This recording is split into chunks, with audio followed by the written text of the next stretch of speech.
जब से बादल दल दिल्ली कमेटी के ऊपर जिस तरीके से दिल्ली के सिखों को भरमा के झूठ बोल के कुफर तोड़ के ये गुरुद्वारा के ऊपर काबज हुए हैं, तब से लेके आज तक दो चीज़ों के अलावा इन्होंने और कोई काम जो है नहीं। करप्शन जो है वो अपनी चरम सीमा पर है, और उसके बाद भ्रष्टाचार के बाद जिस तरह का माहौल पैदा हो गया दिल्ली कमेटी में, वो औरतों के साथ, लड़कियों के साथ छेड़खानी के मामले में एक्सट्रीम तक मामला पहुंच गया। कई मामले जो हैं वो सामने आए, एक दो दफ़ा हमने आपको भी उनके बारे में बताया, पर एक्शन लेने की बजाय इन्होंने जनरल मैनेजर को सस्पेंड किया, उसको बहाल किया, साथ में 3 लाख रुपए दे के उसको कहा कि तुम ये मुकदमा लड़ो, वकील की फीस लो, जिसकी वजह से माहौल जो है स्कूलों कॉलेजों से निकल हुए ऐतिहासिक गुरुद्वारों तक पहुंच गए। स्कूलों और कॉलेजों में भी ये माहौल बहुत ज़्यादा खराब हुआ है, और गुरुद्वारा में पहुंचा जहाँ से शुरुआत हुई थी। और सबसे बड़ी दुख घटना शनिवार को ये हुई कि जब संसार भर का सिख ननकाना साहब में हुए साके की याद में उन शहीदों की याद मना रहा था जिन्होंने अपनी जानें दे दी, पर नॉन वायलेंस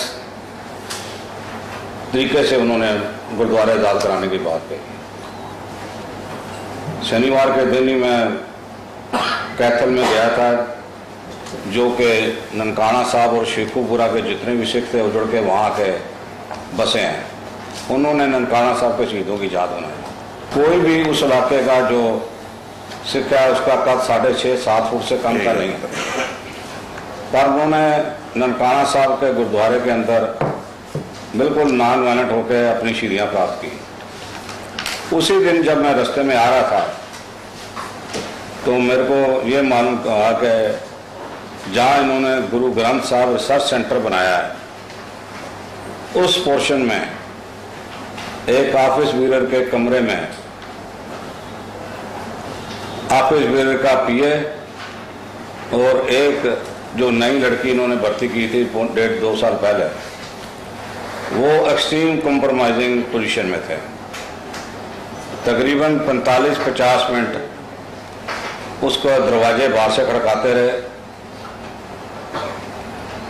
जब नहीं खोले गए तो पीछे की खिड़की खोल के उन दोनों को रंगे हाथी पकड़ा गया। कोई बयान नहीं आया, कोई कुछ नहीं आया।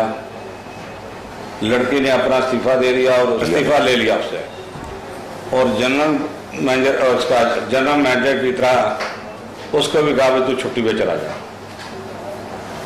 कल भी हमारा एक आदमी गुरुद्वारा रकाबगंज गया तो वहाँ वो शरेआम घूम रहा था।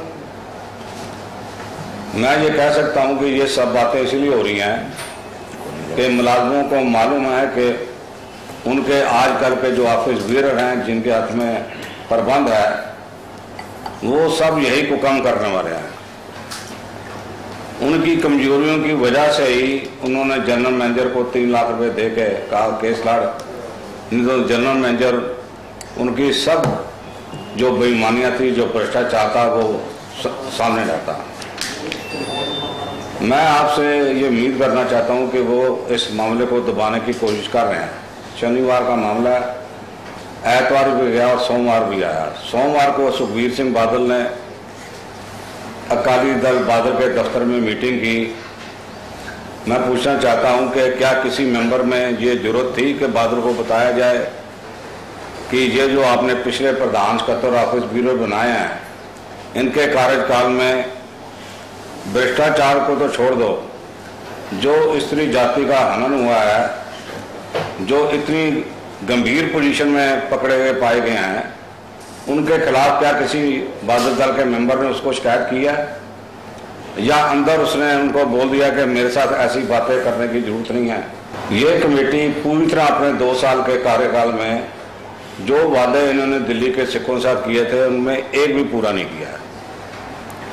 इनके पास गिनाने लायक कोई काम नहीं है।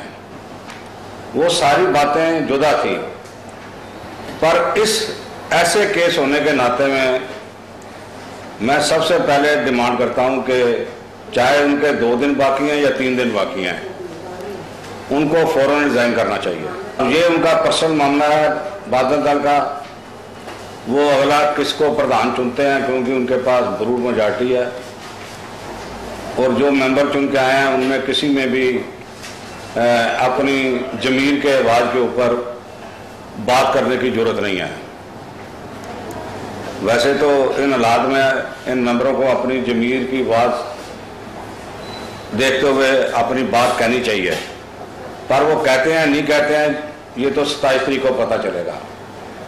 पर इनको कोई हक नहीं है ये प्रबंध में रहने का और इस्तीफा देना चाहिए। और इकरार तो ये कहता है कि जो ऐसे प्रबंध में सुधार नहीं कर सके उनको दोबारा दिल्ली कमेटी जैसी धार्मिक संस्थानों के ऊपर रहने का और आगे चुनाव लड़ने का कोई अधिकार नहीं है। इसके बावजूद जो मेंबर इनका साथ देंगे वो उनकी पार्टी का मसला है, पर जाति तौर के ऊपर इन मेंबरों को सिख कौम के आगे अपना हिसाब देना पड़ेगा। ये हमारी आज की बात है। FII हम कराने गए थे जी सरदार जगजीत सिंह बिंद्रा पहाड़गंज वाले पुलिस स्टेशन में। वो कहने लगे जी ये जब तक हमें कंप्लेंट नहीं आती है लड़के या लड़की से, या जहाँ ये घटना हुई है वो नहीं आके कहते हैं प्रधान या जनरल सेक्रेटरी या जनरल मैनेजर, तब तक हम ये रिपोर्ट लिखने नहीं लिखेंगे। आज हमने LG को ये मैटर फैक्स किया है और उसके बाद हम चीफ मिनिस्टर को भी मिलेंगे, सबको मिलेंगे। हमारी तो मैंने बोल दिया जी आपको कि इनका इखलाकी तौर के ऊपर इनका आज भी दफ्तर जाना जायज नहीं है, इनको इस्तीफे देने चाहिए। उससे बड़ी बात तो ये होनी चाहिए कि ऐसे भ्रष्ट आदमियों को अगर पार्टी दोबारा नॉमिनेट करती है तो इसका मतलब भाई ये सारी जो बातें हैं ये पार्टी प्रधान और मुख्यमंत्री पंजाब के कहने के ऊपर हो रही है। मैं आपको कभी मैंने ऐसी बात नहीं कही है जो कि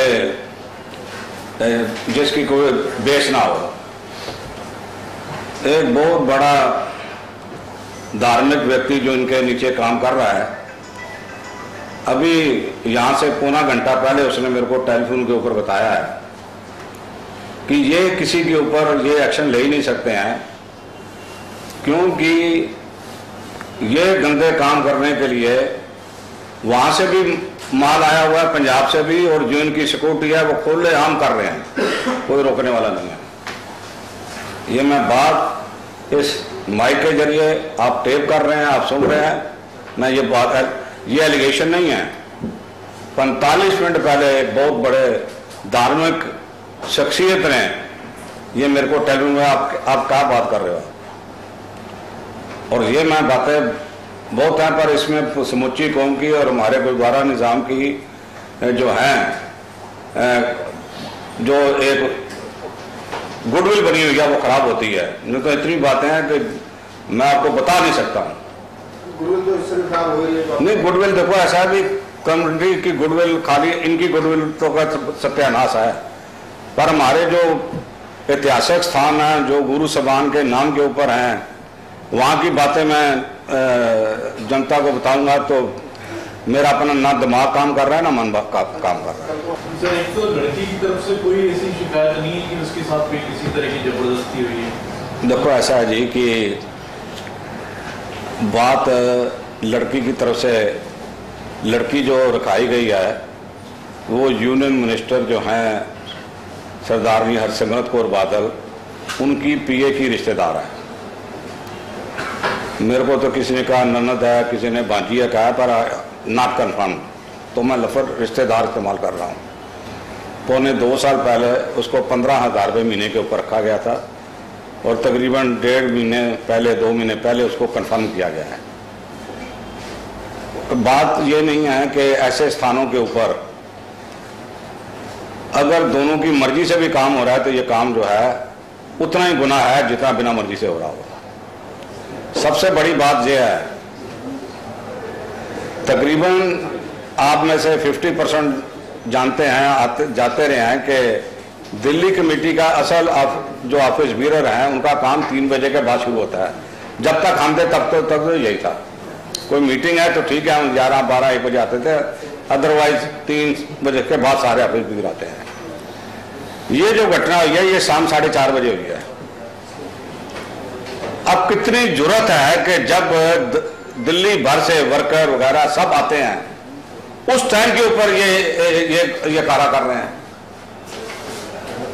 सबसे बड़ी बात यह है, उसने तो इस्तीफा दे दिया। वो क्या वो थोड़ी कहेगी मेरे को जबरदस्ती कर रहा है, नहीं कर रहा। मैं कहता हूं दोनों की मर्जी से भी हो रहा। क्या ये स्थान गुरु तेग बहादुर साहब का महान शहीदी स्थान इस काम के लिए है? गुरु ग्रंथ साहब रिसर्च सेंटर नाम, और गुरु ग्रंथ साहब रिसर्च सेंटर जो है वो वहां पे हो। कि ऐसा जी कि हमने लड़की की बदनामी के लिए नहीं कहा है। हाँ, ये एक बात मैंने आपको बता दूं, ये इसलिए काम हो रहे हैं कि इन्होंने जो भ्रष्ट, जो करप्शन इन 2 सालों में की है और इनकी जो कारगुजारियां हैं वो इनके पीओ को मालूम है, उसकी वजह से उनमें इतनी हिम्मत आई और ये काम किया है। अब लड़की की बदनामी क्या होगी क्या नहीं होगी ये तो मैं नहीं कह सकता। आपसे बात करेंगे कि this can not be the first time. किसी भी सूरत में ये पहला वाकया नहीं है, क्योंकि ऐसा नहीं हो सकता भी पहला ही वाकया और पहले ही पकड़ा गया हो। ये इल्जामात चलते आ रहे हैं, जनरल मैनेजर के ऊपर भी लगे, कुछ हुआ नहीं, डेमोन्स्ट्रेशन भी हुई, प्रेस कॉन्फ्रेंस भी हुई, कोर्ट में दलजीत कौर ने मुकदमा भी दायर कर दिया, उस लड़की ने भी मुकदमा दायर कर दिया। ये सारी बातें हुई। इसका मतलब है भाई इस विषय के ऊपर इनका जो रुख है वो प्रबंधकों का कंप्रोमाइजिंग रुख है। भाई चलो कोई बात नहीं, तो वो कोई बात भी नहीं। ये इतना बड़ा कांड जो है ये गुरु ग्रंथ साहब रिसर्च सेंटर में हो गया है। These things are not meant for these purpose. मैं कह रहा हूँ जी ये पहला वाकया नहीं हो सकता। हमारे पास रिपोर्ट नहीं आई है, ये पहला नहीं हो सकता। अब ना मुंह खुलवाओ। मैंने यही शुरू में बोला है कि जो इतने काम गलत हो रहे हैं कि जिसका मुंह खोलना ये क्योंकि सामने आ गया बिल्कुल, जिससे ये मुनकर नहीं हो सकते हैं। वरना जो काम हो रहे हैं, हमने तो फिर गए अलमारी खोल गए, पर हकीकतन में शीशे तोड़ के अंदर जाना पड़ा आदमियों को। उन्होंने जी फिर उदे को इस्तीफा क्यों मंगा रहे हैं, तो उन्हें इस्तीफा दिता क्यों है? तुम मंगा तो वहां को इस्तीफा, तो मुंडे का मुंह हाले तक भी सुझाया है, जाके देख लो।